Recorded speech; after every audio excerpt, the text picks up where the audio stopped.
This is your daily dose of all things royal. Welcome back, my gorgeous, good-looking friends. Oh boy, things just seem to be getting worse for Prince Harry. This is just going to be a real quick video, but it appears that the Sussex PR machine is in overdrive, and right now they're getting people to speak out on behalf of Harry to say why he deserves this award. But before we get into that, let me show you what this little biatch and his wretched wife are doing right now. So Meghan and her terrorist online militia have now been going to change.org and spamming this petition in hopes to pull it down. As you can see here at the top, there's a flagger that says, "We have received flags from our users that the facts in this petition may be contested. You should consider researching this issue before signing." So what are they going to do? Put AFP fact checker on this to fact check people's opinion? People don't think that Harry deserves to get this award, and that's their right and entitled to set up this petition. If a protest is to be staged in Los Angeles, what are they going to do? Ban them from protesting?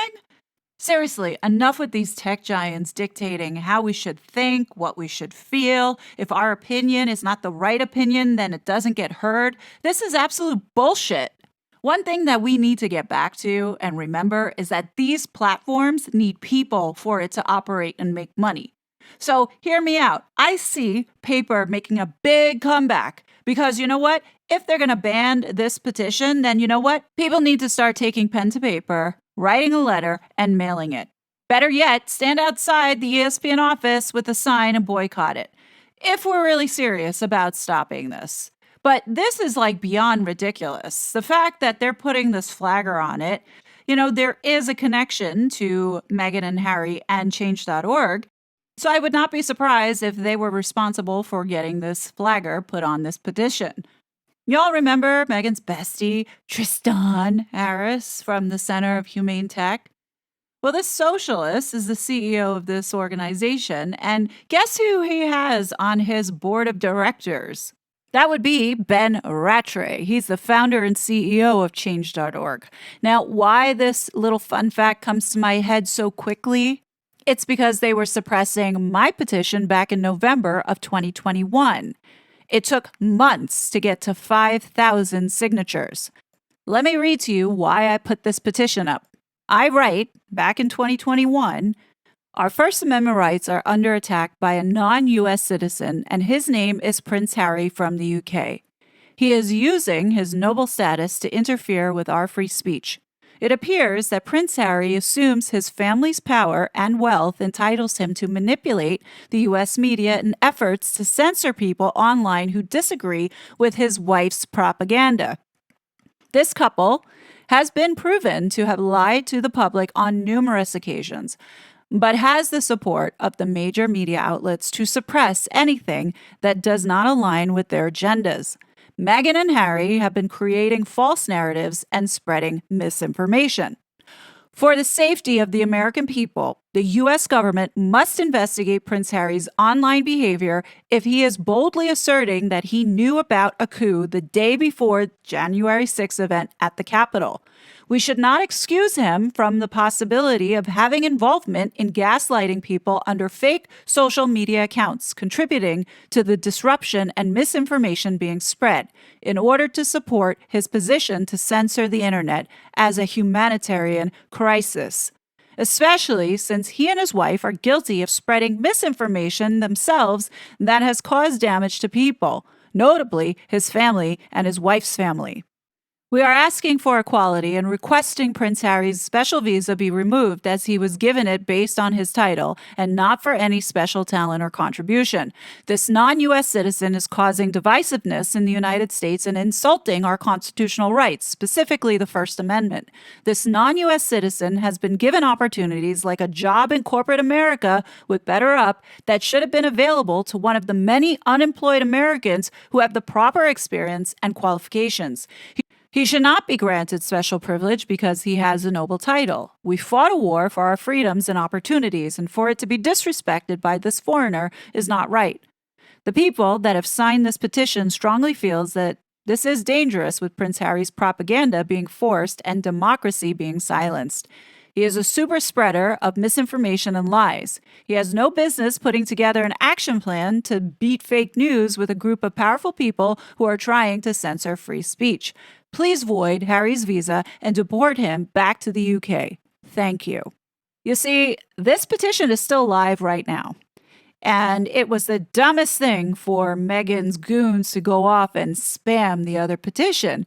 Because if you weren't pissed off back in 2021, I guarantee you're pissed off now after seeing the blatant disrespect and sense of entitlement that this selfish human being has as a result of abusing his status and power in order to exploit Americans.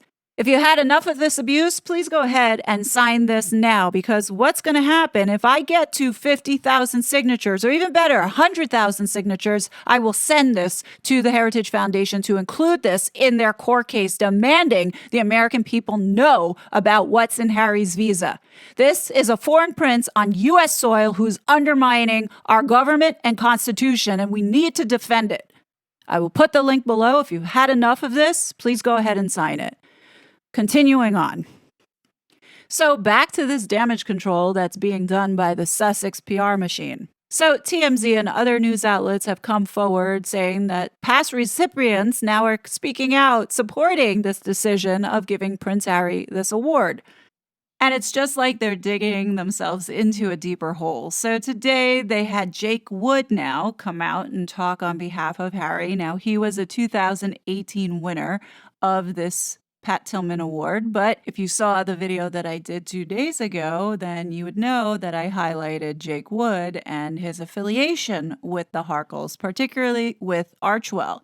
In 2021, Archwell gave Team Rubicon, who Jake Wood is the CEO of, $250,000 to contribute to evacuating people from Afghanistan. Now, do we necessarily know if that money went to helping get people out of Afghanistan? Your guess is as good as mine. And like what we have been uncovering, it's very rare that the money actually reaches to the people that it's supposed to intend to help. Now, I wasn't going to look into and talk about Team Rubicon, but because this man has come out to back and defend and support this international fraud, I think it'd be worth taking a look at the books and seeing what is really going on. I mean, he is in the business of this philanthrocapitalism, so let's try and understand what the money is actually going towards. We can thank Meghan and Harry's Archwell Fugazi Public Charity for showing us how PR can be used to manipulate and pull at the heartstrings of people to make you think that an organization is supposed to represent one thing when in actuality it's doing something else, like lining your pockets and funding your lifestyle, as we see happening here. So, looking into this further, they're doing exactly what all these other charities are doing, which is essentially moving money around. When you look at the bulk of what they're spending on, predominantly it's for salaries and other types of compensation. When you look at this 990 and you read about over 100,000 veteran volunteers that are helping with various different projects that they have going on for helping with humanitarian crises, you realize that these veteran volunteers are working for free. The costs or the amount of money that's going into the organization, for the most part, is either going towards whether it be travel or those operational expenses, which amounts to like 14 million. But then you have money that's sitting locked in that is being used in sort of like a portfolio. This whole philanthrocapitalism really is about managing money. It's another way to manage money. And that's what we're seeing here with this. Don't let the numbers of over 160,000 registered volunteers fool you to thinking that this money that's sitting in here, over 50 something million for 2022, is going towards those people. Remember, that's volunteer work, meaning it doesn't cost any money. So while it may sound impressive, they have all this manpower, they're not paying for that manpower. So when you look at the grants that they gave out, they gave a total of 4 grants compared to the 51 million in revenue that they brought in, with 20 million of that being just about salaries and compensation. $50,000 to give to UNICEF to feed children sounds a bit cheap, don't you think? But you wouldn't know any of this backstory of I'll scratch your back if you scratch my back with a $250,000 donation. Jake feels Prince Harry is a good choice because he's dedicated his life to serving and supporting the military and veterans. Okay. Too bad nobody asked Jake if he thought that Prince Harry supporting and funding an online domestic terrorist militia who is actively going after Pat Tillman's mother and calling her racist and saying all kinds of not so nice things, if he would still have that same opinion of Harry being dedicated to a life of service and being a good human being. Of criticism or want to hear anybody else's opinion, they're now digging themselves deeper in a hole because, as a result of putting so much focus on clapping back, we now have my petition that has come back up that I think people need to really reconsider and share it around because I'm sure now people are going to want to sign it. So, but definitely let me know your thoughts below. As always, I will be back with more content. But until then, please be safe, and I'll talk to you later. Bye. Such a fraud.